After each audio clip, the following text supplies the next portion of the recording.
Okay, so imagine this. Buckingham Palace, right? Not all the pomp and circumstance you see on TV, but the real deal. Cold, drafty hallways, secrets echoing in the stone, and a power struggle brewing that could make Game of Thrones look like a kid's tea party. It all started, as these things often do, with whispers about King Charles' health. Now, Charles had been king for a relatively short time, still finding his footing, and then bam, he's hit with a health scare. Officially, it was chest pains and the need for absolute rest. Unofficially, the palace was in lockdown. Doctors were tight-lipped, advisors were being shuffled around like cards in a rigged game, and Queen Camilla, well, Camilla was in overdrive. See, Camilla and William have always had a complicated relationship. Author Christopher Anderson apparently said William tolerates her, and Camilla's always been a bit wary of him. He's the future of the monarchy, the golden boy, and she's Camilla. She's always had to fight for her place, and this was no different. So when Charles's health took a turn, Camilla didn't panic, at least not outwardly.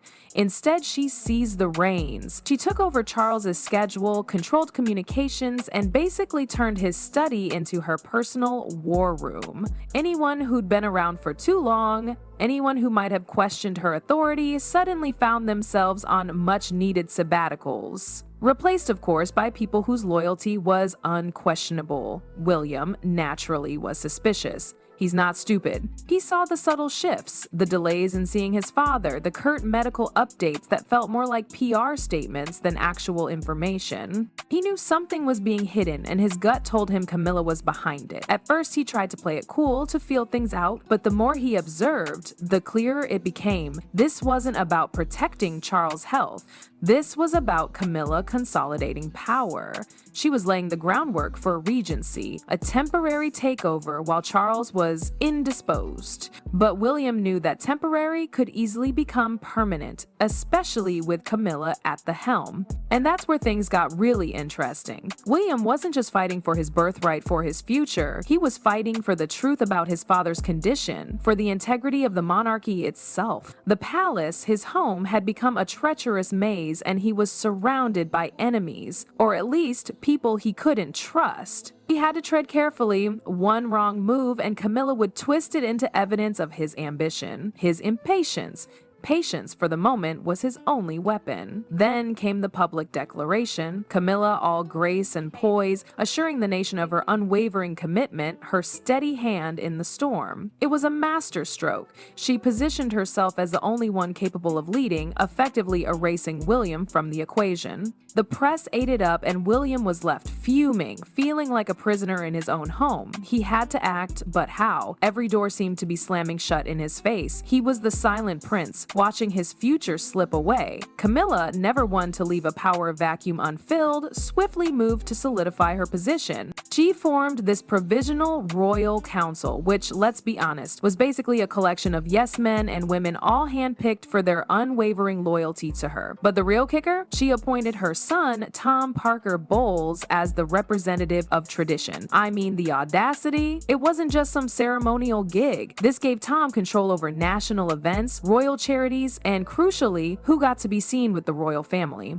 Guess who suddenly found himself off the guest list? William saw right through it. This wasn't about tradition. It was about entrenching Camilla's family into the very fabric of the monarchy. Her bloodline, suddenly indispensable. His patience was wearing thin. He couldn't just stand by and watch as the crown was slowly, politely stolen from him, so he went underground. He convened a secret meeting, a clandestine gathering of the ousted advisors, the ones who knew the palace inside and out and whose loyalty to Charles remained unshaken. They met in a safe house, a place Charles himself had set up years ago, just in case. It was like something out of a spy movie. Their plan? To invoke some obscure royal protocol, demand an urgent review of Charles's health, and basically flip the whole chessboard. But palace walls have ears, and Camilla's were particularly sharp. Almost immediately, the press was flooded with leaks, whispers from anonymous senior palace advisors, all designed to smear William. Headlines headlines screamed, "Is Prince William exploiting his father's illness?" And sources claim William plots to depose King Charles. It was brutal. William was trapped. He couldn't defend himself without looking like he was challenging his father, or rather, Camila pretending to be his father, which William deliberately didn't look like. He felt the public opinion turning against him like he was sinking in quicksand. Meanwhile, Camila was basking in the spotlight, visiting hospitals, reading to children, all under the banner of shouldering the king's duties. The contrast was stark, the saintly stepmother versus the disloyal son.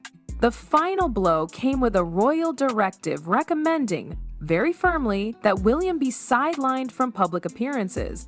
Not a ban, of course, just a familial recommendation. He was stripped of his visibility, his ability to influence. The palace had caged him not with bars, but with silence. He was the silent prince again. Camila, meanwhile, was celebrating. She thought she had won. William was isolated, powerless. But she underestimated him. While everyone thought he was licking his wounds, William was actually working harder than ever. Kensington Palace became his covert command center. He bypassed the compromised palace network and used old, secure channels to arrange a meeting with Charles's long-serving physician, a man living under constant pressure. The meeting was tense. William didn't mince words. He spoke as a son with raw concern, and that sincerity cracked the doctor's defenses. The truth came pouring out. Charles was ill, yes, but not so frail as to justify total isolation. His weakness was a carefully constructed illusion. The doctor revealed that Charles's medication had been deliberately restricted, not to heal him, but to keep him dazed and unable to focus. And the medical reports? Falsified. Charles had been made a prisoner in his own bedroom. William was furious. His mission was clear: expose the medical fraud. He pressed the doctor for the original records, but the man was terrified. Camilla had anticipated everything. Next, William turned to his most trusted advisor, a man who had once been Charles' right hand. They hatched a plan to infiltrate the royal secretariat's office, the vault of the monarchy's confidential records. It was audacious, a break-in into the most secure files in the palace. William exploited the chaos caused by Camilla's recent security overhaul, but just as his advisor gained access, he discovered a horrifying truth. The files were gone, all of them. Paper records vanished, digital copies erased. Camilla hadn't just replaced advisors, she had suborned the head of the royal secretariat. The palace was enemy territory. As the investigation faltered, a flicker of hope ignited. An old contact from the palace's tech team slipped William a cryptic message, a hidden link to an off-site server. Hours of painstaking work yielded a leaked security cam recording. Brainy and silent, it held the power to shatter the kingdom. The footage depicted Camilla, somber in mourning clothes, meeting the doctor in a secluded parlor. Her stance was dominant, almost bullying, as she presented him with documents to sign. A clear act of coercion, not discussion. This was the moment the doctor was strong-armed into doctoring the king's medical files. William felt a surge of adrenaline, solid proof from within the palace walls. He geared up to move, but the hope was short-lived and brutal. Within an hour of finding the clip, the link vanished. The files scrubbed from the server completely. Someone was watching, spotted the leak, and reacted with terrifying speed. The only evidence gone. William's fists clenched as he stared at the empty screen. Either a mole existed within his inner circle, or Camilla had built a surveillance network so advanced it bordered on paranoia. His trust wavered, but not his resolve. He could no longer bank on documents or videos. He had to switch gears from defense to a fake surrender, outmaneuvering his adversary with wit. The battle for control of the palace was lost. He had been beaten on his own turf. It was time to venture beyond the palace and unearth something Camila couldn't touch, evidence that couldn't be erased. William's seeming retreat was a calculated feint. Inside the palace, Camilla's new crew, drunk on victory, whispered that William had folded. They figured the weight of public scorn and isolation had crushed the heir's will to resist. Camilla, sensing his silence, felt an absolute triumph within her grasp. She noticeably lessened her surveillance. Like a general sure of victory, she shifted from protecting her position to orchestrating a coronation of her power. But unbeknownst to her, beneath the facade of retreat, William was honing his strategy. During this lull, William worked discreetly with a seasoned royal attorney, a man of unquestionable integrity and devotion proven over decades. Their meetings took place in a private library in central London. Shielded from palace spies by stacks of dusty legal books, they avoided phones and emails. Every message was handwritten, coded, and delivered by trusted messenger. Their goal was an inviolable treasure, the original, unaltered medical records of King Charles. William realized that all paperwork within the palace had been tainted or destroyed, but by law and the rigid protocols of royal medicine, a mandatory copy had to be preserved at the hospital overseeing the king's primary care. That hospital was St. George's, a self-governing, esteemed institution where internal procedures were beyond even a queen's political reach. The lawyer, using legal authority and strict medical confidentiality rules, quietly requested access to the king's personal health records. The process demanded utmost care to avoid triggering Camilla's network, navigating administrative obstacles, hospital staff, and ultimately, under the supervision of an ethics board, the unedited original records of King Charles ended up in William's hands. When the thick medical file was put before him, William felt a cold wave of vindication. The numbers, analytical reports, and biochemical markers shouted a simple fact. King Charles was sick, but nowhere near incapacitated. The file was undeniable proof of Camilla's lies and treachery. Meanwhile, back at Buckingham Palace, Camilla reveled in her hubris. She readied for the ceremony of regency confirmation, the final ritual both ceremonial and legally binding that would seal her rule, turning the provisional regency into an irreversible reality. Camila invited all royal council members, even those she had sidelined,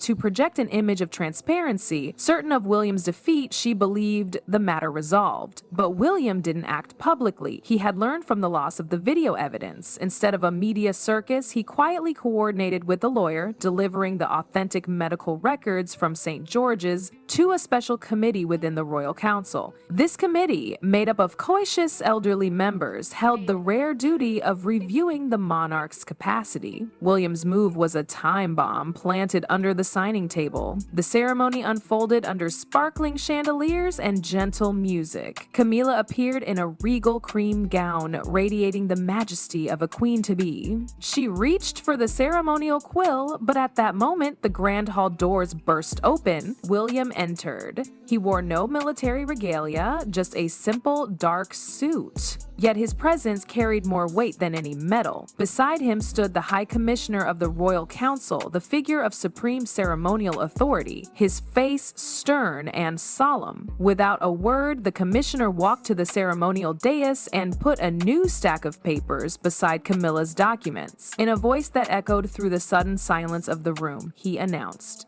"Ladies and gentlemen, the High Royal Council has received authoritative documents from an independent source. These documents directly contradict the previously submitted medical reports. We are compelled to urgently postpone the ceremony of regency confirmation to conduct a verification." The palace shuddered. The music stopped. Camila, her hand still poised above the quill, regained her icy composure in a heartbeat. She turned to William, her eyes like daggers. "This is a conspiracy," she declared, her voice cold but controlled. "A political plot by William's faction to sow chaos and destabilize the monarchy. You need not concern yourselves with these forged documents." The image of power she had so carefully constructed began to crumble. Though she maintained her calm facade, the abrupt postponement planted a seed of doubt in the minds of every council member present. William had emerged from the shadows, and the showdown was now public.